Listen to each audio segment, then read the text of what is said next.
음, 오늘은 제사장에 대해서 살펴보는 9번째이자 마지막 시간입니다. 물론 뒤에 레위기 23장쯤에 가면 또 제사장에 대한 내용이 더 추가적으로 나오기는 하지만 이제 그 내용은 이제 거룩에 대한 규례 가운데 제사장에 대한 부분이 나오는 거고, 우리는 그동안 1장에서 7장까지 제사에 대해서 살펴봤고, 8장, 9장, 10장 이 세 장을 이제 제사장에 대한 부분으로 묶어서 지금 9번째 살펴보고 있습니다. 그래서 이제 다음 주부터는 이제 11장으로 넘어가서 이 음식에 대해서 다루는 거룩에 대한 실천적인 내용을 이제 다루게 됩니다. 물론 이제 그 전에 이 부분이 상당히 어려운 내용이기 때문에 좀 예비적으로 2번 정도 우리가 지난주에 이 네 범주에 대한 것을 좀 살펴봤잖아요. 거룩한 것과 속된 것, 부정한 것과 정한 것이 어떤 관계를 서로 가지고 있고 어떻게 이 상태가 이동하고 변화하는지, 또 어떤 방법을 통해서 이 단계가 올라가거나 내려올 수 있는지, 이런 내용들을 우리가 배웠는데, 이제는 이제 실제적으로 우리 삶의 영역에서 그것을 이제 적용하려고 하다 보니까 이게 원리적인 측면과 실제적인 측면을 연결시키는 게 상당히 어려워요. 그래서 원래는 이제 11장 내용으로 바로 들어가려고 했는데, 말씀을 준비하다 보니까 바로 들어가 가지고서는 그 내용을 이해하는데 너무 힘들고 벅찰 것 같아서 좀 예비적인 내용을 다루는 시간을 한 2번 정도 갖고, 음식에 대한 11장 내용도 3번 정도에 나눠서 말씀을 드려야 될 것 같습니다. 그래서 어쨌든 우리가 그동안 8장도 그냥 한 번, 9장도 한 번에 다뤘는데 10장은 그 앞에 절반 정도 되는 1절에서 11절 말씀을 2절 또는 1절 이렇게만 해서 6번 살펴봤고, 이제 10장에 대한 내용 이제 7번째인데 이 나머지 부분 12절에서 20절 나머지 내용은 그냥 한 번에 오늘 다 살펴보도록 하겠습니다. 이 10장 뒷 내용인데 오늘 살펴볼 본문이, 그러니까 제사장이 하나님 앞에 제사를 드리고 나서 남은 부분, 이제 번제는 물론 다 드리지만 번제 이외에 제사들은 피하고 기름 이 정도만 드리고 이제 나머지는 이렇게 제물이 남게 되는데, 그 남은 제물을 제사장이 먹는 문제를 다루고 있습니다. 그래서 제물에 남은 것을 제사장이 먹는 문제는 우리가 이제 동안 이제까지 10장 전반부에서 살펴봤던 이 제사장의 분별하는 사역, 네 범주에 대해서 분별하는 사역과는 조금 거리가 있어 보여요. 좀 상관없는 이야기처럼 보이기도 합니다. 그런데 조금 우리가 시각을 바꿔서 보면 이 두 개의 내용이 상당히 밀접한 관계를 가지고 있다 하는 것을 알 수 있습니다. 좀 더 쉽게 설명하기 위해서 예를 들어보자면, 이 레위기 10장의 구조는 열왕기상 3장의 내용하고 상당히 흡사합니다. 물론 내용적으로는 다른 내용이지만 이 내용의 흐름이 비슷하다는 거예요. 열왕기상 그러면 무슨 내용인지 모르시겠지만 제가 내용을 설명하면 다 알고 있는 내용입니다. 솔로몬이 왕이 되어서 기브온 산당에 가서 하나님 앞에 1천 번제를 드립니다. 1천 번제를 드렸더니 하나님이 꿈에 나타나셔서 너가 원하는 게 뭐냐, 주겠다. 그랬더니 솔로몬이 지혜를 구하죠. 하나님 백성들을 다스리고 재판할 지혜를 주십시오. 그래서 하나님이 솔로몬에게 지혜를 주십니다. 그래서 솔로몬이 지혜를 받았다, 하나님으로부터 지혜를 받았다 하는 이야기 바로 뒤에 어떤 이야기가 나오는지 기억하십니까? 그 유명한 솔로몬의 재판 얘기입니다. 창기 두 여자가 아이 하나를 데려와서 두 명이 다 각각 아이를 낳았는데 일어나 보니까 한 명이 죽어 있었다. 남아있는 살아있는 아이를 놓고 두 여자가 서로 내 아이다. 죽은 아이가 네 아이고 살아있는 아이가 내 아이다. 이렇게 싸워서 왕의 앞에 와서 재판을 하죠. 그래서 솔로몬이 모성애를 이용해서 이 재판을 아주 지혜롭게 해결을 하고 그 이야기 끝에 나오는 내용이 중요해요. 그래서 모든 이스라엘 백성이 솔로몬이 지혜롭다라는 사실을 인정했다. 이렇게 이야기가 가요. 그러니까 우리한테는 이 두 개의 이야기가 아마 대부분 따로따로 기억이 돼 있을 거예요. 솔로몬이 제사 드리고 일천번제 드리고 지혜를 얻은 내용, 그리고 그 유명한 이 솔로몬의 재판. 솔로몬이 재판을 그것만 하지 않았을 텐데 이게 가장 대표적인 내용이라고 하기 때문에 이 내용을 솔로몬의 재판 이렇게 하죠. 근데 사실은 그 내용을 자세히 보시면 이 솔로몬의 재판은 결국 왜 거기 있는, 그 내용이 왜 거기 나오느냐 하면 솔로몬이 하나님으로부터 지혜를 얻었다는 사실을 증명하는 거예요. 그냥 솔로몬이 하나님이 주신 지혜를 얻었다. 그러면은 물론 우리 믿는 사람들은 그 내용을 읽으면서 아, 지혜를 얻었겠구나 라고 하겠지만 그 지혜가 어떻게 작용했고 어떻게 솔로몬에게 또 이스라엘 백성에게 영향을 끼쳤는지는 우리가 알 수가 없어요. 확인을 할 수가 없잖아요. 그러니까 그 내용을 곧바로 그 자리에서 확인을 해주는 거예요. 솔로몬이 지혜로워졌다.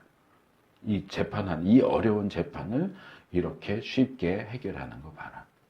솔로몬이 지혜를 얻은 게 확실하다.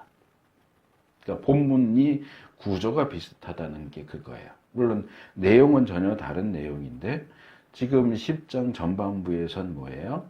나답과 아비후가 죽는 사건과 몇 가지 이야기 속에서 결국 10장의 전반부가 얘기하는 것은 제사장의 가장 중요한 사역은, 핵심적인 사역은 분별하는 거다. 그러니까 뭐 분별력을 주셨다 이건 아니에요. 근데 분별하는 게 제사장의 가장 중요한 사역이다가 10장 전반부고, 후반부에 오니까 제물에 남은 것을 먹는 문제 가지고 모세가 막 화를 내고 아론이 거기에서 변명하듯이 말하는 내용이 나와요. 근데 이건 결국 뭐냐? 아론이 제사장으로서 분별을 하고 있다는 거예요.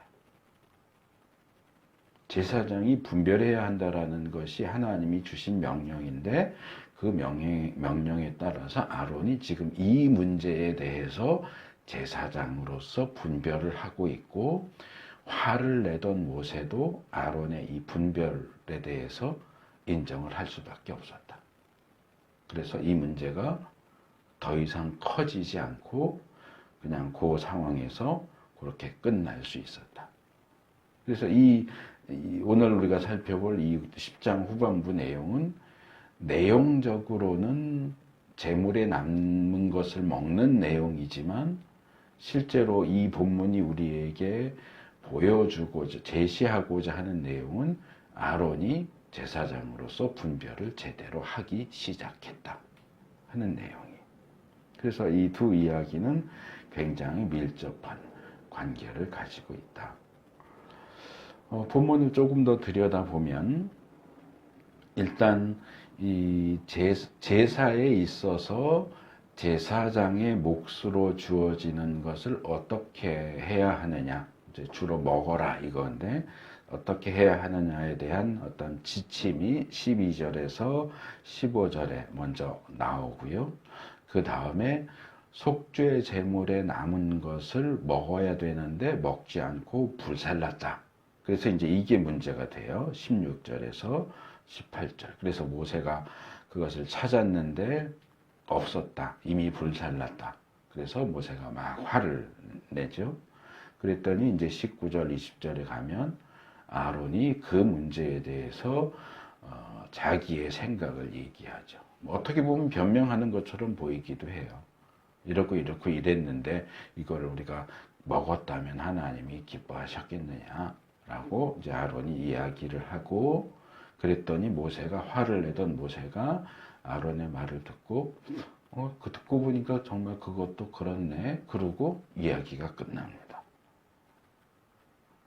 그래서 이 10장은 굉장히 흥미롭게 구성이 되어 있는데 이 후반부하고 전반부가 아주 뚜렷하게 대조를 이루고 있는 것을 볼 수 있어요. 이 10장 전반부의 내용은 이 하나님의 거룩과 관련해서 하나님이 명령하지 않으신 괜찮을 거야, 이렇게 해도 괜찮을 거야 라고 하는 자기들의 방식이, 하나님의 방식이 아니고 인간의 생각해낸 방식이 통하지 않는다. 하나님은 이렇게 하라고, 분향할 때 이렇게 하라고 했는데 나답과 아비후는 하나님이 명령하지 않은 자기들의 방식으로 분향을 하려고 했어요. 그랬더니 하나님이 그들을 죽여버리셨어요. 하나님을 섬기면서 하나님이 명령하신 방법이 아니고 니들 맘대로 하면 죽어 하는 게 이 제일 10장 제일 앞에 내용이죠.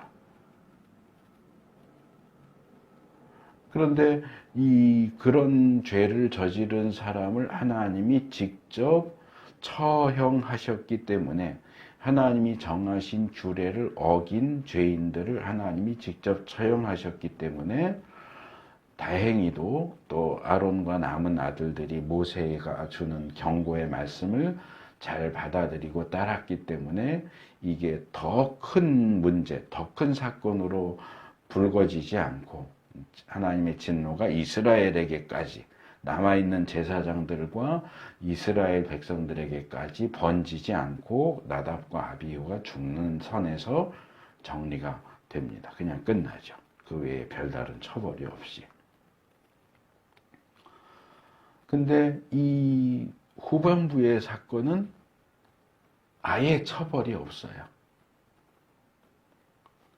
재물에 남은 것을 어떻게 처리해야 하느냐 하는 내용이 나왔고, 이 아론과 살아남은 2명의 아들이 속죄 제물 남은 것에 대한 처리를 하나님이 명령하신 규례대로 하지 않고 자기들 마음대로 태워버렸어요. 원래는 먹어야 되는 건데 태워버렸어요. 물론 태워버리라는 명령도 있기는 했어요. 이제 어떤 경우에 그런 거는 우리가 이미 속죄제 다루면서 살펴봤어요. 피를 가지고 지성소에 가지고 들어가는 경우, 그러니까 대속죄일에 드리는 속죄제물이나 제사장이 범죄해서 드리는 속죄제물의 경우는 피를 지성소까지 가지고 들어가기 때문에 그 속죄제물에 남은 고기는 먹지 않고 태워버려요. 그래서 위임식에 드렸던 속죄제 같은 경우도 먹지 않고 태웠거든요.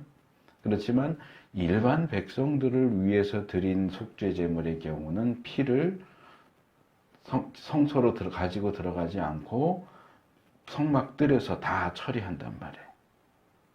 그래서 그런 속죄제 제물에 남은 것은 제사장이 먹도록 돼 있어요.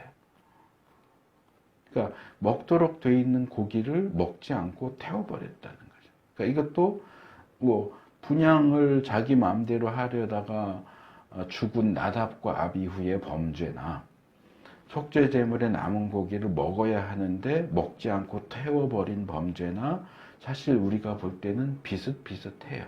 둘 다 하나님이 정하신 그 원칙을 어긴 거잖아요. 그래서 우리가 앞부분 다룰 때도 그 말씀을 드렸지만, 아니 분향을 조금 그렇게 다르게 했다고 해서 그게 그렇게 죽을 죄냐?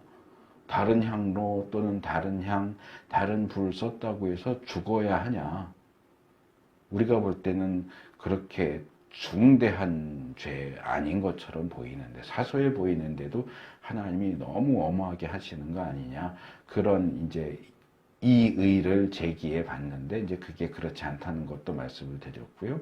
그럼 이 후반부도 마찬가지죠. 어떻게 보면 대수롭지 않은 일이에요. 먹어야 되는데 먹지 않고 태웠어요.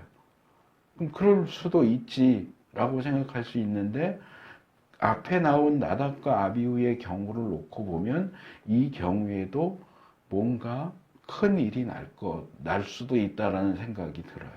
그러니까 분양을 잘못해서 나답과 아비후가 죽었다면 지금 보면은 모세가 아론에 살아남아 있는 두 아들한테 화를 냈다고 돼 있으니까 두 아들이 남은 두 명의 제사장이 불태운 것 같아요. 그러면 엘르아살과 이다말도 하나님의 명령을 어겼으니까 이 두 아들도 또 죽게 될 것 같다라는 어떤 불안한 생각이 드는데 실제로 내용을 보면 아무도 안 죽어요. 아무도 벌을 받지 않고 그냥 끝난다는 거죠. 그래서 왜 이 10장 앞부분 사건과 10장 뒷부분 사건이 비슷해 보이는데 결과가 전혀 다르냐. 이제 그 부분이 이제 학자들이 고민을 많이 하고 또 그 중에 어떤 학자는 이 뒤의 사건은 첫 사건과는 달리 하나님의 거룩을 더럽히지 않는 한도 내에서 행해졌기 때문에 하나님이 앞사건만큼 그렇게 진노하고 처벌하고 그러시지 않았다. 그러니까 둘 다 사소해 보이는 행동이지만 앞의 사건은 하나님 입장에서 굉장히 중대한 범죄였고 뒤의 사건은 그렇게 중대하지 않은 범죄였기 때문에 하나님이 넘어간 것이다 라고 이 WBC 주석 쓴 하틀리라는 주석가가 그렇게 주장을 해요. 그런데 이게 실제로는 굉장히 애매해요.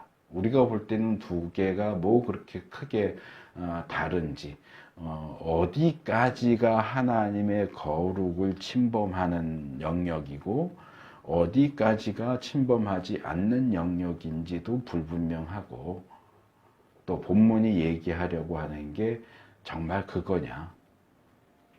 10장 앞부분은 나답과 아비후는 하나님의 거룩을 침범해서 죽었고 엘르아살과 이다말은 하나님의 규례를 어기긴 했지만 하나님의 거룩을 침해하지 않았기 때문에 벌받지 않고 넘어간 거냐.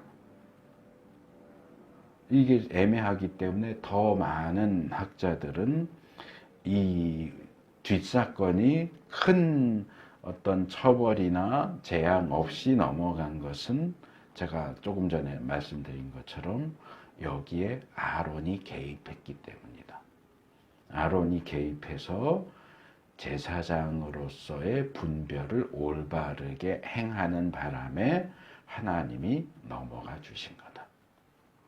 죄가 경하기 때문에 넘어간 게 아니고, 죄만 놓고 보면 별 차이가 나지 않지만 아론이 제사장으로서 이 문제에 대해서 올바른 분별과 판단을 내려서 해석을 해줬기 때문에 모세도 화내다가 그냥 넘어갔고, 여기서 모세가 그냥 넘어갔다는 얘기는 하나님도 그냥 넘어갔다는 얘기예요.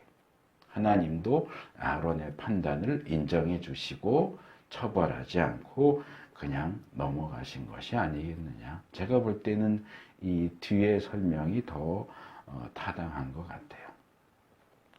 자, 이제 본문으로 들어갑니다. 자, 12절에서 15절은 제물의 남은 것과 관련된 교훈입니다.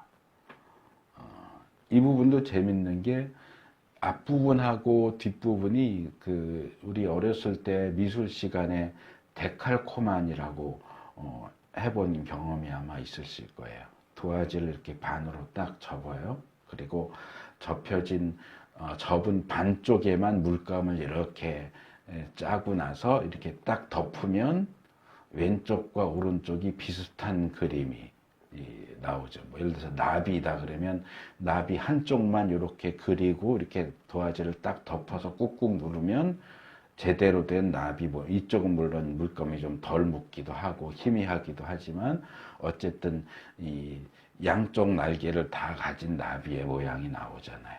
근데 이 10장이 꼭 그렇게 생겼어요. 10장 앞부분은 어떻게 되어 있느냐면 사건이 먼저 나오고 나답과 아비후가 죽은 사건이 나오고 그것과 관련된 하나님의 규례가 뒤에 나와요. 사건, 규례 이렇게 나오는데 10장 후반부는 꼭 데칼코마니처럼 규례가 먼저 나오고 그 다음에 사건이 나와요. 그러니까 사건, 규례, 규례, 사건. 그러니까 딱 반 딱 접으면 딱 들어맞게. 물론 내용은 좀 다르지만. 그래서 이 먼저 규례가 지침이 나오죠. 자, 제사를 드리고 남은 제물은 어떻게 하냐? 우리가 이제 제사에 대해서 이미 다 살펴봤어요. 1장, 7장 내용 다 살펴봤고, 이 부분을 제가 딱히 따로 지적하진 않았지만 각 제사들을 다루면서 다 말씀을 드렸던 거예요. 대부분의 제사들은 아마 번제를 제외하고 대부분의 제사들은 어떻게 끝나느냐? 제사장이 제사 드리고 남은 제물을 먹는 걸로 끝나요. 그러니까 우리는 보통 거기까지가 제사라고 생각을 안 하지만, 자, 소재 가져왔어요? 그럼 그 중에 일부분을 태우고, 그렇죠? 나머지를 제사장에게 줘요. 그럼 우리는 태운 것까지만 제사라고 생각을 하지만, 레위기는 태운 것까지가 아니고, 태우고 남은 걸 제사장에게 주었을 때에 이 제사장들이 성막들에서 그 남은 제물을 먹는 것까지가 제사라는 거예요. 화목제도 마찬가지고요. 화목제도 피 뿌리고 기름 태웠어요. 그러면 나머지 제사 드린 사람에게 돌려주고 제사장 목, 이 오른쪽 어깨와 오른쪽 뒷다리 제사장 몫으로 주면 이제 사람들을 불러다가 다 먹잖아요. 이것도 제사의 일부예요. 이것도 정해진 날짜까지 다 먹어야 되고 남기면 앞에 드렸던 제사가 무효예요. 그러니까 이 남은 제물을 먹는 기한이 끝날 때까지는 이 화목제가 유지되는 거예요, 말하자면.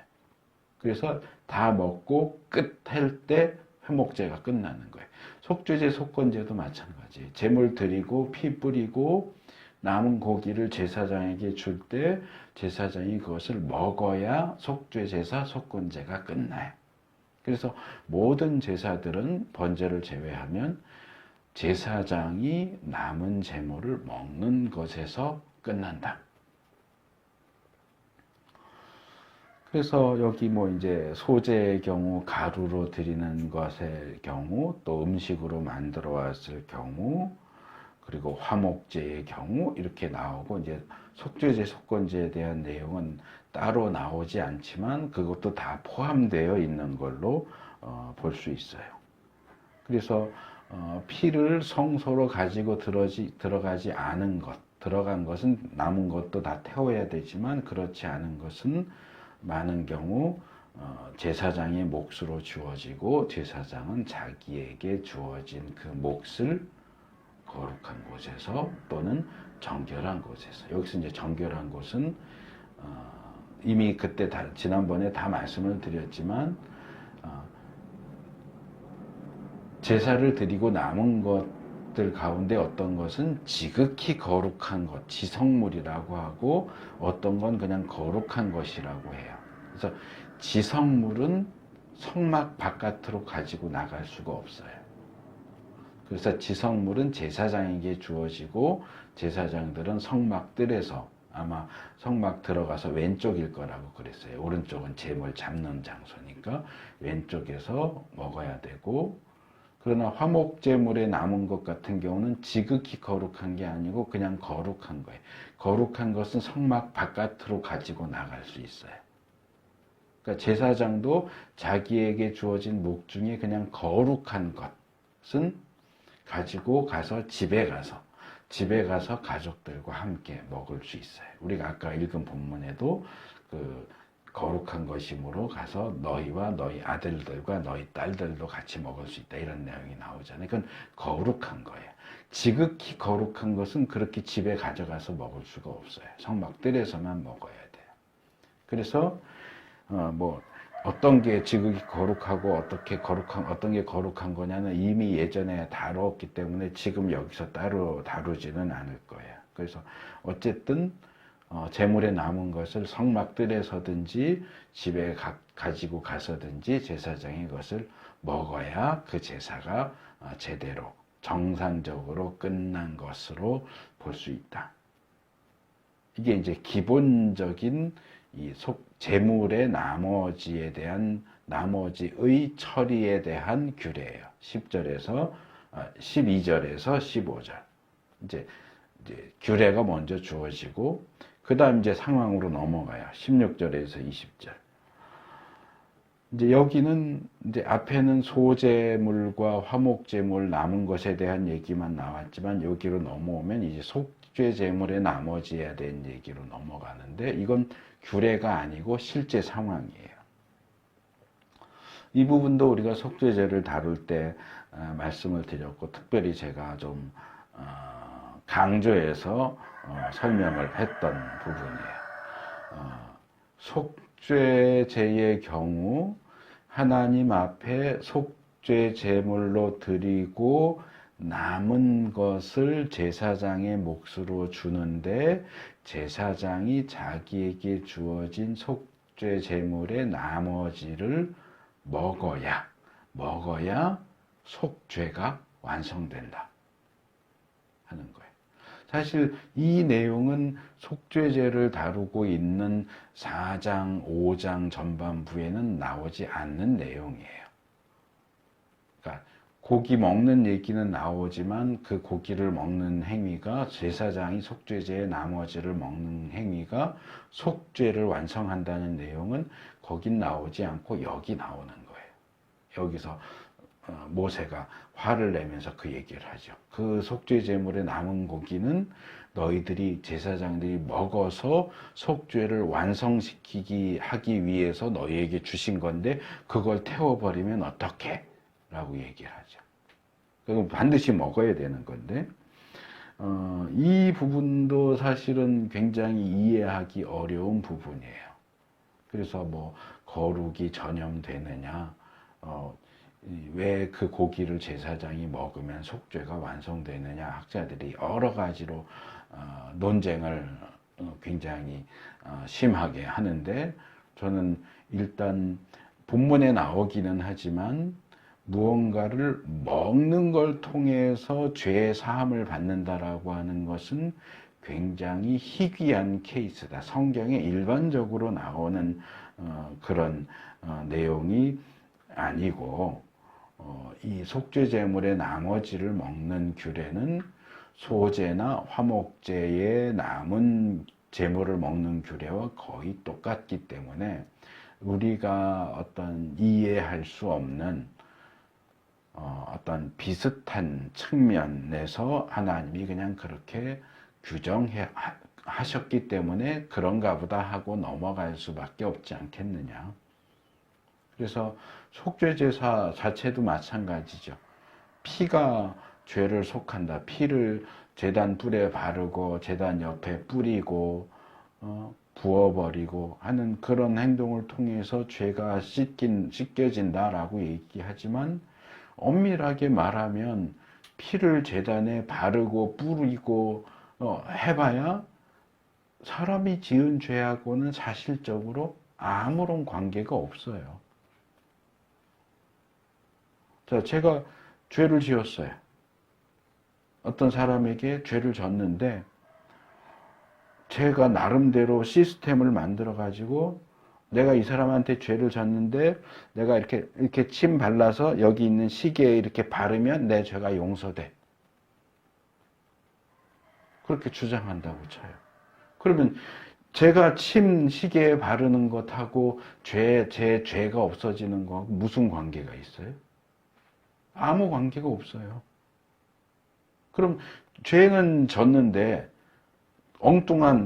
내가 아니고 엉뚱한 짐승 죽여서 그 짐승의 피를 제단에 바르는 거하고 내가 지은 죄가 용서받는 게 무슨 관계가 있어요? 이것도 사실 아무 관계가 없어요. 거기서 중요한 것은 하나님이 그렇게 정하셨다는 거죠.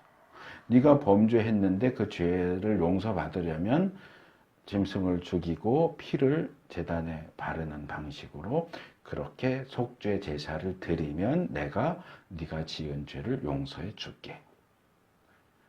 실제로는 속죄 제사를 드리는 것과 속죄 받는 것은 아무 관계가 없는데 하나님이 관계가 있는 걸로 묶어버렸어요.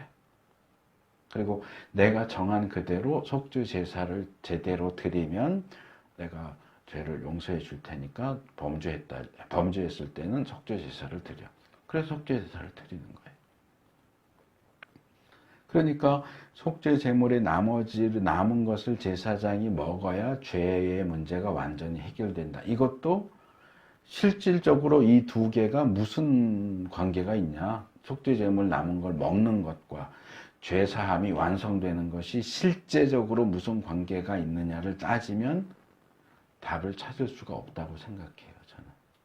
그는 속죄 제사를 드리는 것과 속죄가 무슨 관계가 있느냐도 실질적으로 따진다면 관계가 없어요.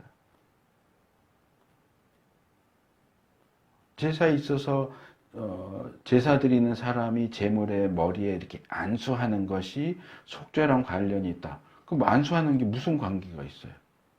뭐 실제로 뭐 의학적으로 피를 뽑든지 뭘로 촬영을 하면 내가 지은 죄가 안수할 때 이렇게 손을 통해 가지고 짐승한테 들어가나요? 그런 거 없어요. 죄가 뭐 그렇게 이동이 돼요? 그러면 죄 짓고 돌아다니면서 아무나 가서 머리 꾹꾹 누르면 나는 더 이상 죄인이 아니고 상관없는 그 사람이 죄인이 되나요? 그런 거 아니거든요. 다 상징적인 행동이거든요. 실제적인 게 아니고. 그러니까 이 상징적인 부분을 상징적인 부분으로 받아들이면 오히려 쉬운데 그게 그럼 실질적으로는 어떻게 작동하는 거냐를 따지면 답을 찾을 수가 없다는 거죠. 그래서 속죄 제물의 나머지를 제사장이 먹어서 죄를 속한다도 우리가 이해하기 힘든 어떤 신비의 영역이 아니겠느냐. 이건 설명이 안 된다. 그냥 아멘으로 받아들여야 될 문제지 하나님 설명 안 하셨어요. 성경에서도. 그거를 막 붙잡고 하나님 설명해 주세요. 이해하게 해 주세요. 그러고 기도하면 이 뜻이 깨달아지겠느냐? 저는 아니라고 생각해요. 그건 하나님의 영역이에요. 인간의 영역은 아니에요. 사실 성경에 나오는 내용들을 우리가 학자들도 그렇고 연구하지만 성경에 나오는 모든 내용을 우리가 다 이해하고 납득하고 설명할 수는 없어요. 제가 대표적으로 종종 예를 드는 게 있잖아요. 삼위일체 우리가 아무리 설명해도 사실은 이해할 수가 없어요. 삼위일체 하나님의 주권과 인간의 자유의지의 문제, 그리고 양성론, 예수님 안에 신성과 인성이 함께 섞이지 않고 서로 영향을 주지 않고 독자적으로 그러나 함께 존재한다. 이게 양성론이거든요. 모든 인간은 인성만 가지고 있죠. 신성은 없어요, 그 안에. 하나님은 신성만 갖고 계세요. 그런데 예수님은, 성육신 하신 예수님은 그 안에 인성도 가지고 계시고 신성도 가지고 있어요. 이게 초대교회 당시에 엄청나게 오랜 기간 동안 논쟁이 됐던 거거든요. 그럼 인성과 신성이 같이 있는데 신성이 더 셀 거 아니에요. 그럼 신성이 인성을 잡아먹지 않을까? 아니면 인성은 죄악된 측면이 있기 때문에 이 죄악된 인성이 신성을 오염시키지 않을까? 서로에게 영향을 주지 않을까? 아예 별개로 움직이나? 그러면 무슨 이중인격처럼 예수님이 어느 때는 인간이었다가 어느 때는 신이었다가 그러나? 이게 굉장히 복잡한 문제거든요. 이해가 안 돼요. 이것도 신비의 영역이에요. 삼위일체, 하나님 주권과 인간의 자유의지의 관계, 양성론, 거기에 저는 속죄와 속죄 제사의 관계, 그리고 지금 말씀드리는 속죄 제물의 나머지를 제사장이 먹어서 속죄가 완성된다 하는 이 문제도 거기에 포함시킬 수 있지 않겠느냐. 이거는 우리가 이해할 수 있는 영역이 아니다. 그냥 하나님이 이렇게 정하셨으니까 그렇게 그냥 그런가 보다. 이렇게 하나님 명령하신 대로 이렇게 하면 속죄가 이루어지고 속죄가 완성되는구나. 그냥 그렇게 받아들여야 될 문제라고 생각을 해요. 그래서 이거는 제가 볼 땐 누가 와도 설명이 안 될 것 같아요. 아직까지도 설명이 된 적이 없고 앞으로도 안 될 것 같아요. 우리가 나중에 예수님 오셔서 하나님 나라 가면 그때 가서 예수님, 하나님 이게 왜 이렇게 되는 거예요? 물어봐서 답변을 해주시면 그때 가서 알 수 있을지 모를까. 현재로서는 이거는 풀리지 않는 수수께끼의 영역이라고 생각을 합니다. 그래서 어쨌든 이해는 안 가는데 하나님이 주신 명령은 명확해요.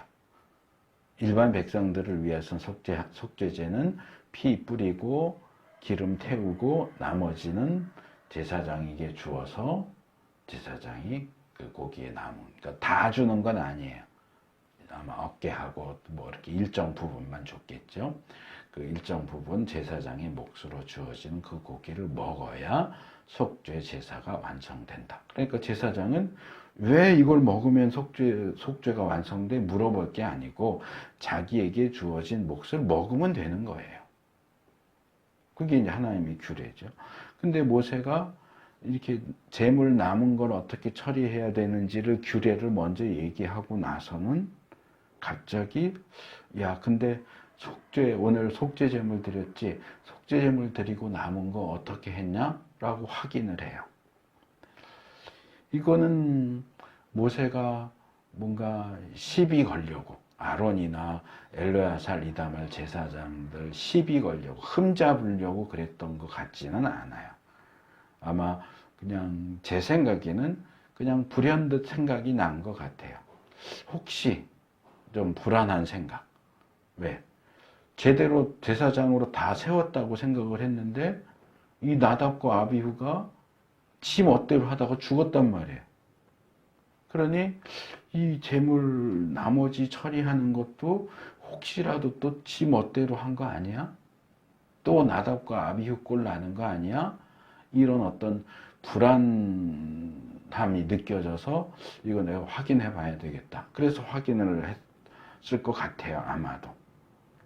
그래서 어떻게 보면 이미 제사장 위임식은 끝났고 이제 아론도 대제사장으로서 역할을 제대로 하고 있고 나답과 아비후가 문제를 일으키기는 했지만 또 엘르아살과 이다말이 이제 제사장으로서 사역하고 있는데 제사장도 아닌 모세가 이래라 저래라 이렇게 뭐 따지고 체크하고 이러는 거는 좀 지나치지 않은가 하는 생각이 들기도 하지만 아직까지도 모세는 지금 제사장들을 말하자면 교육하는 교관 같은 역할을 하고 있어요. 그렇잖아요. 위임식도 모세가 인도를 했고 위임식 끝나고 아론이 첫 제사를 드릴 때도 모세가 옆에 같이 있잖아요. 그래서 제사 드리고 모세와 아론이 같이 성소에 들어가잖아요. 들어가서 뭐 했냐, 뭐 이런 얘기도 전에 했었지만, 어쨌든 모세가 계속 아론을 데리고 다니면서 말하자면, 군대나 직장에서 사수가 부사수 데리고 일 가르쳐 주듯이 모세가 계속 아론을 옆에서 아직은, 이제 제사장 된 지 하루밖에 안 됐잖아요. 그러니까 아직은 지도하는 입장에서 이제 이런저런 것들을 점검하는 걸로 보여요. 그리고 좀 전에 나답과 아비후 사건도 있었잖아요. 그러니까 이거 좀 아직은 내가 좀 더 신경을 써야 될 것 같다라는 생각을 했을 것 같아요. 근데 이 모세가 느낀 어떤 불안과 염려가 정확히 딱 떨어진 거죠. 찾았더니 없어요. 먹었냐? 먹어서 없는 거냐? 그랬더니 안 먹었대요. 뭐 어떻게 했냐? 태웠대요. 이거 먹어야 되는 건데 태웠어. 이거 아마 모세가 가슴이 철렁했을 거야. 이거 얘들 또 죽는 거 아니야? 나답 아비후처럼 또 죽는 거 아니야? 얘들은 왜 시키는 대로 안 하고 자꾸 지 멋대로 해? 그러니까 모세가 보면 이 사람은 다혈질이에요. 베드로하고 비슷해요. 욱하는 사람이에요. 사람도 죽이잖아요. 초기에는. 사람도 죽이고 화도 잘 내고 이게 이제 그 120년 정도 살면서 이제 하나님이 하도 이렇게 두드리고 훈련시키시니까 온유해진 거지 모세의 기본 성향은 다혈질이거든요. 근데 화를 벌컥 낸 거죠. 그래서 16절에서 18절 가면 이제 화를 내죠. 모세가 엘르아살과 이다말에게 화를 냅니다. 앞에서 잠깐 말씀드렸죠. 이 두 사람에게 화를 낸 걸로 봐서는 이 두 사람이 태우지 않았겠느냐.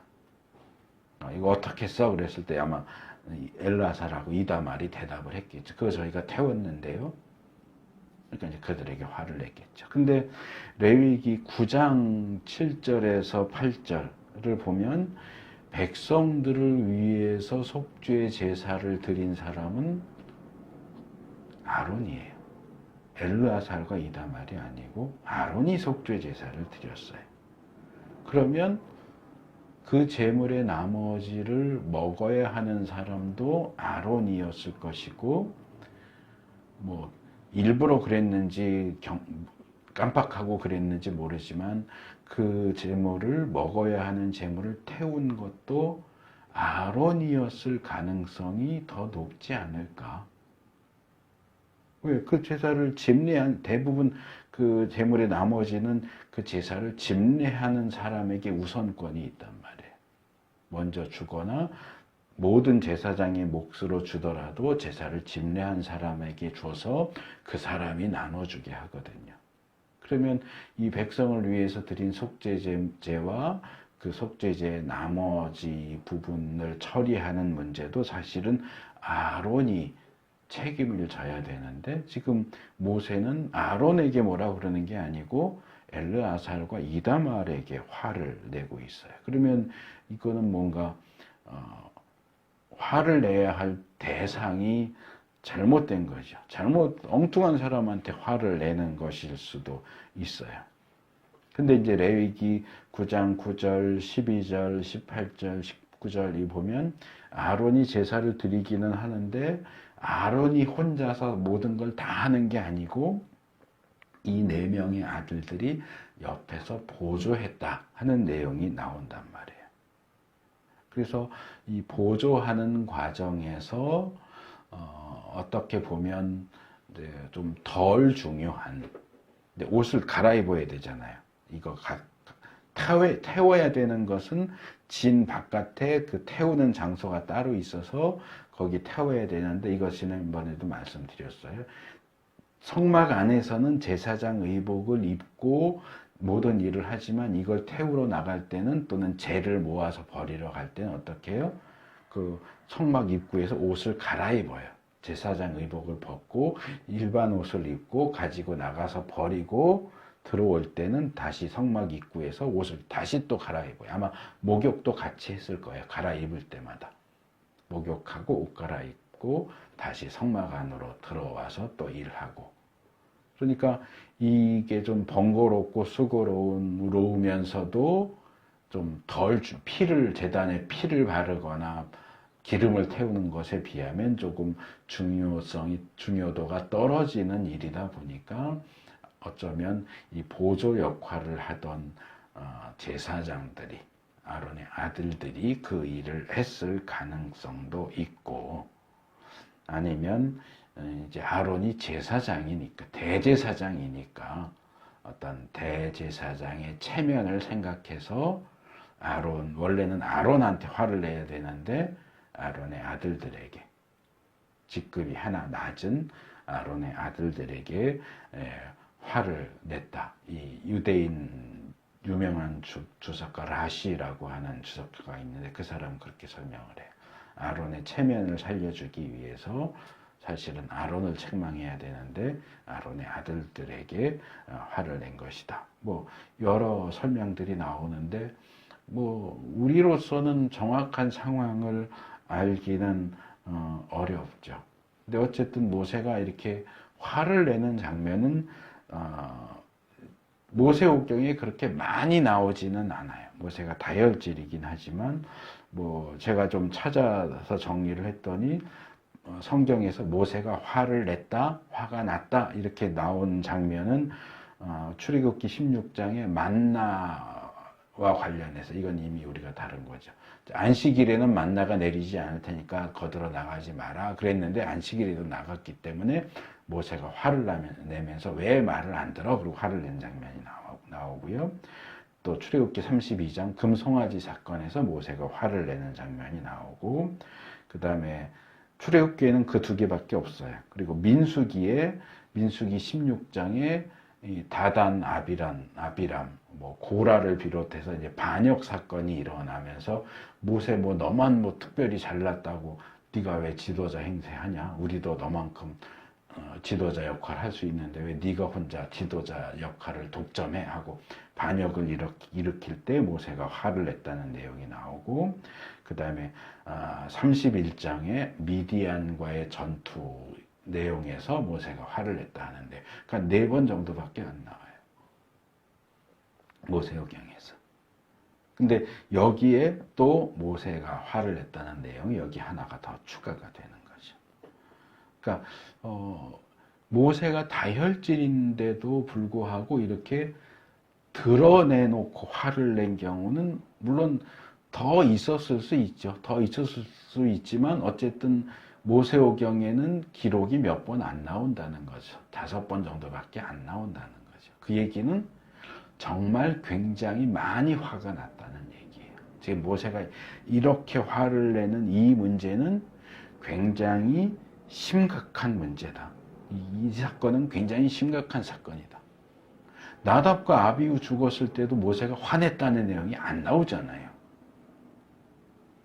근데 여기는 재물 남은 거 불살랐다는 것에 대해서 모세가 화를 내니까 어떻게 보면 모세 입장에서는 물론 뭐 거기는 화를 내고 자시고 할 것도 없이 이미 죽어버렸으니까 그랬을 수도 있지만 나답과 아비후 사건보다도 남은 재물을 불사른 이 사건이 모세 입장에선 더 화를 낼 만한 일이었다는 뜻일 수도 있다는 거죠.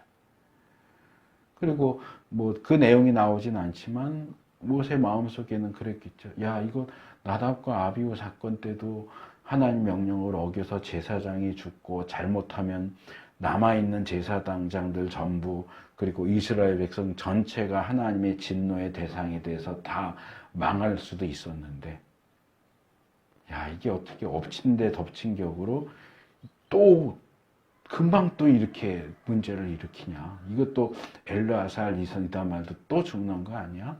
아론도 죽는 거 아니야? 또 이스라엘 백성 다 망하게 되는 거 아니야? 그런 생각이 들지 않았을까 하는 생각도 들어요.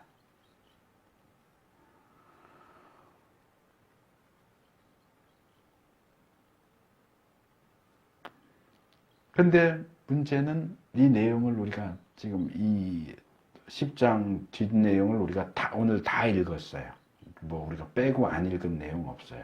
12절에서 20절까지 내용을 다 읽었지만 어떤 처벌도 내려지지 않았고 어떤 재앙도 내려지지 않았어요. 그냥 유야무야 그냥 슬쩍 넘어간다는 거죠. 왜 넘어갔느냐? 앞에서도 말씀드렸잖아요. 이 죄가 별거 아니라서 그랬다라는 주장도 있고, 아론이 중재를 잘해서 제사장 역할을 잘해서 넘어갔다는 것도 있고.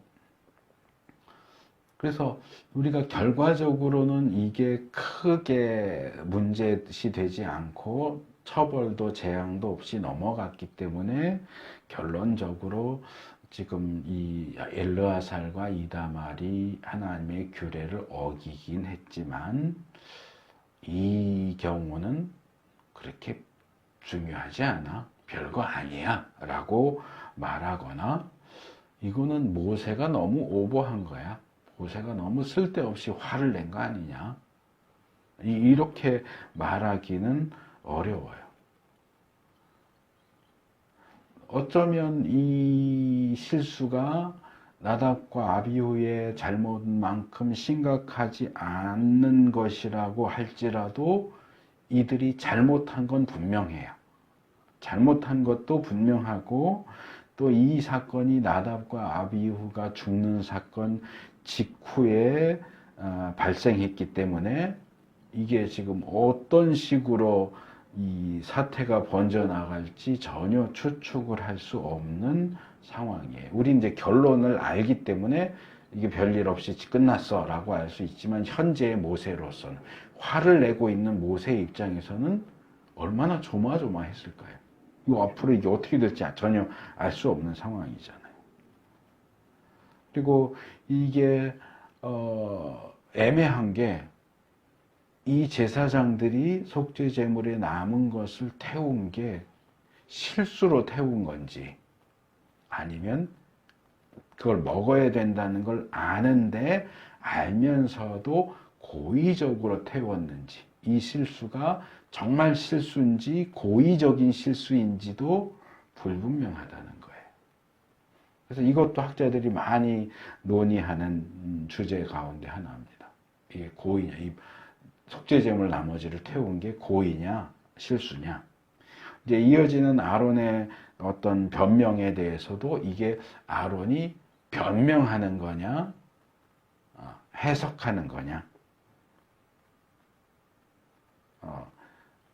잘못한 것에 대해서 그것을 덮으려고 무마시키려고 변명하느라고 그 얘기를 하는 거냐, 아니면 정당한 해명을 하고 있는, 변명과 해명은 조금 뉘앙스가 다르잖아요. 그래서 고의냐 실수냐 변명이냐 해명이냐, 요거 가지고 이제 학자들이 많이 이야기를 해요.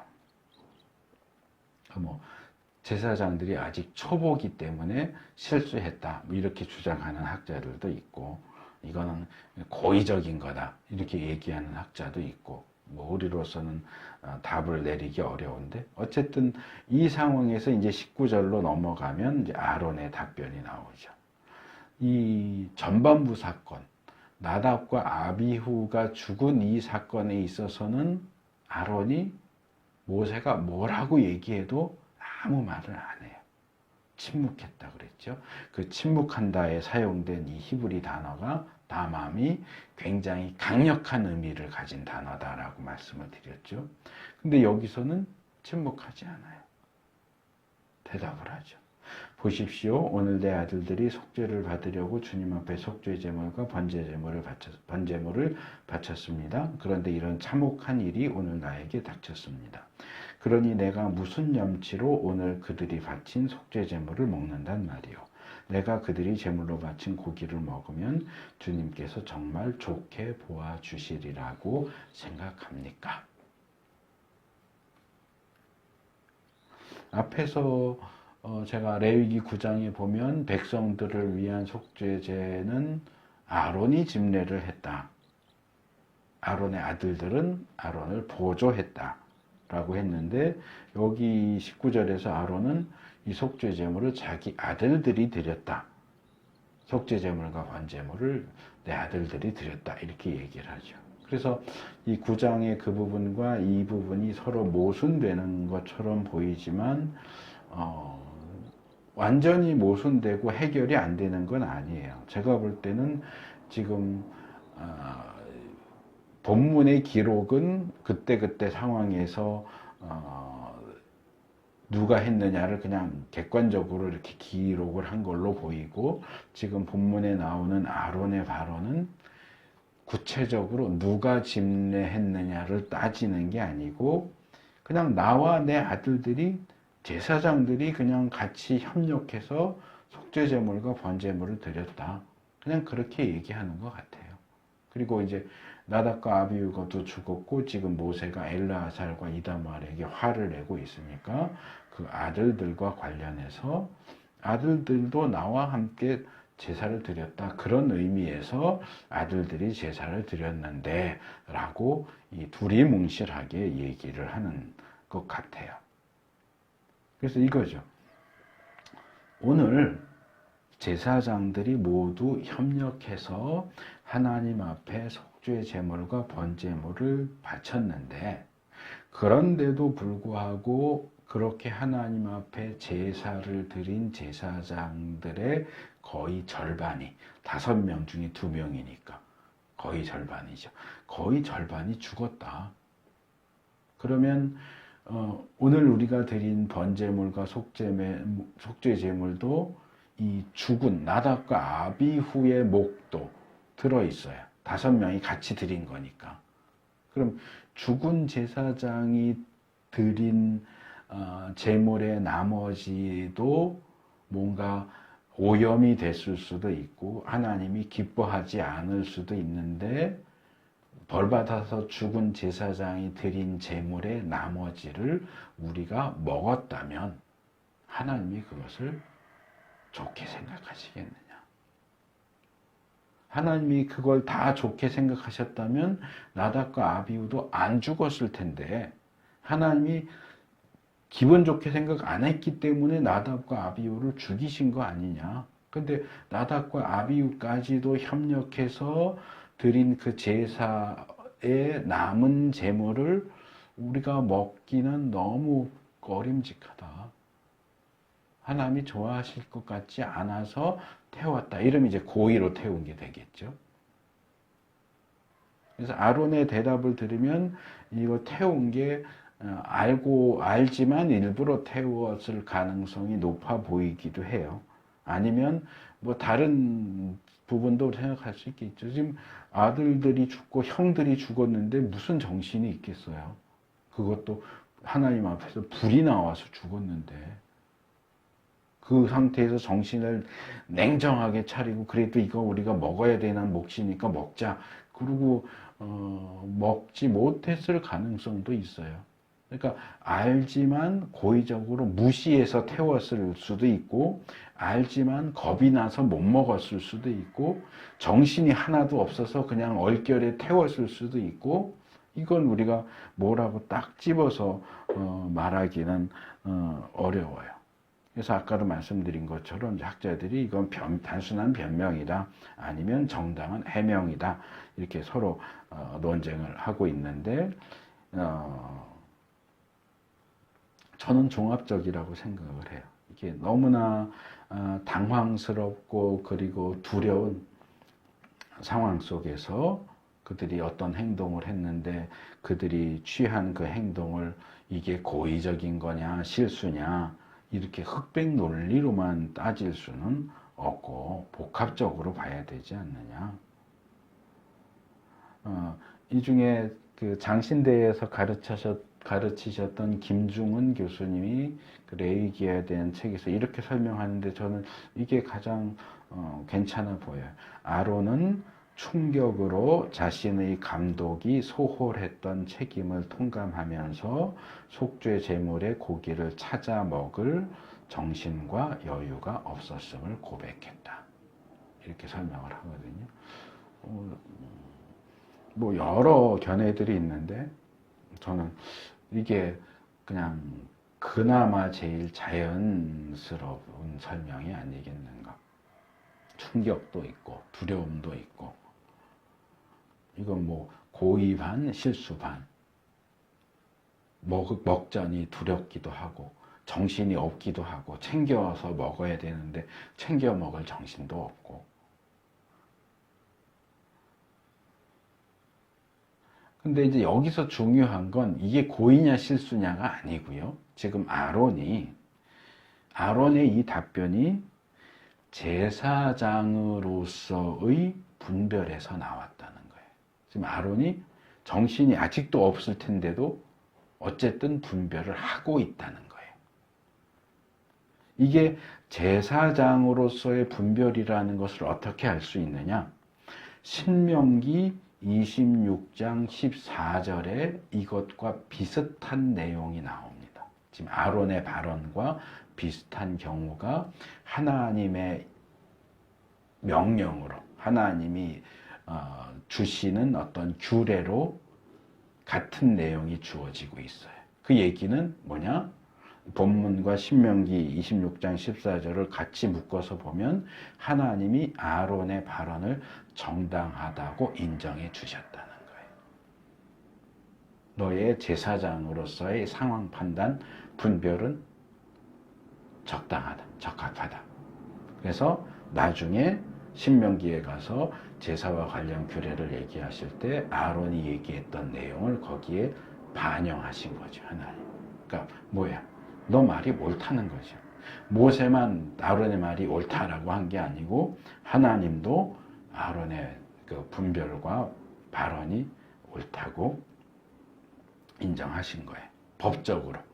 율법적인 측면에서도 아론의 그 판단은 정당했다. 정당하고 합리적인 분별을 하고 있다. 그래서 이제 바로 11장 넘어가면 그거잖아요. 뭘 먹어야 되고 뭘 먹으면 안 되냐. 그러니까 지금 제사장은 지금 이 속죄제물에 남은 고기를 먹어야 되느냐, 먹지 말아야 되느냐에서 판단을 한 거예요. 분별을 한 거예요. 이런 상황에서는 먹을 수 없겠다.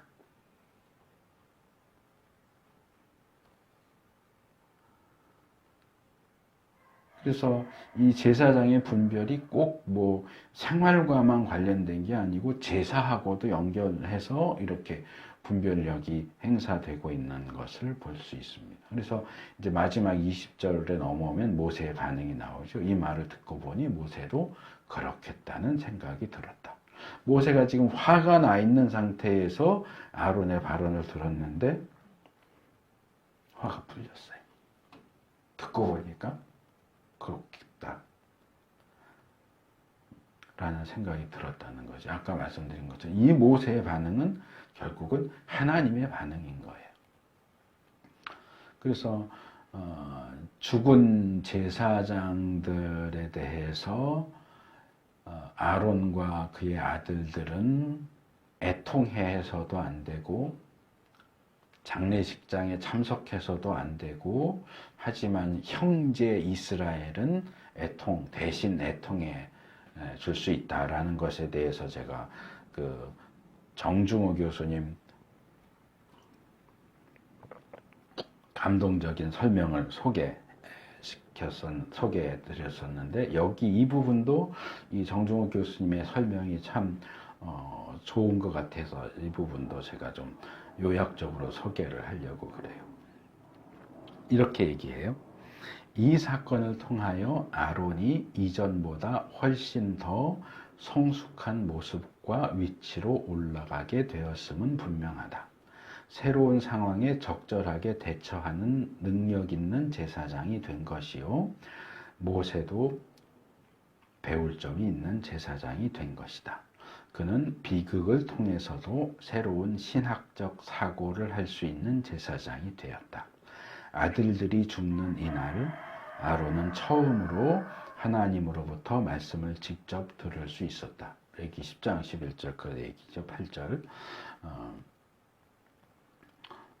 제사장으로서 제 몫을 감당하기에 충분한 위치에 이른 것이다. 그리고 속죄제물의 나머지에 대한 처리에 관해서도 독자적이며 창의적인 의견을 제시하여 신학적인 발전을 도모하였다. 위대한 지도자 모세도 그 의견을 받아들일 정도로 아론이 성숙한 신학을 제시한 것이다. 그래서 아론이 벌써 얼마 안 지났는데도 하나님이 이게 제사장이 해야 되는 가장 중요한 역할이야 라고 했던 이 분별 사역을 지금 정말 제대로 지대로 행하고 있는 모습을 이 후반부에서 보게 됩니다. 말씀을 맺겠습니다. 레위기 10장은 이 두 아들들을 잃는 비극적인 이야기로 시작돼서 여러 가지 복잡하고 혼란스러운 상황을 거치지만 결국은 그 가운데서 이 아론이 제사장의 핵심적인 사역을 제시받고 실제 상황에서 그 모든 역경을 디디고 성숙한 모습으로 이 분별 사역을 감당하고 있는 것으로 끝납니다. 10장의 이야기가. 하나님께서도 모세도 그런 아론의 모습을 합당하다고, 정당하다고 인정해 주시면서 이야기가 끝나죠. 우리도 우리 각자의 인생을 살면서 아론처럼 힘들고 어려운 상황을 겪게 됩니다. 하지만 본문의 아론처럼 결국에는 하나님의 뜻을 깨닫고 하나님이 기뻐하시고 좋게 여기실 수 있는 그런 모습으로 올바르게 합당하게 분별하고 판단하고 말하고 행동할 수 있게 되기를 축복합니다.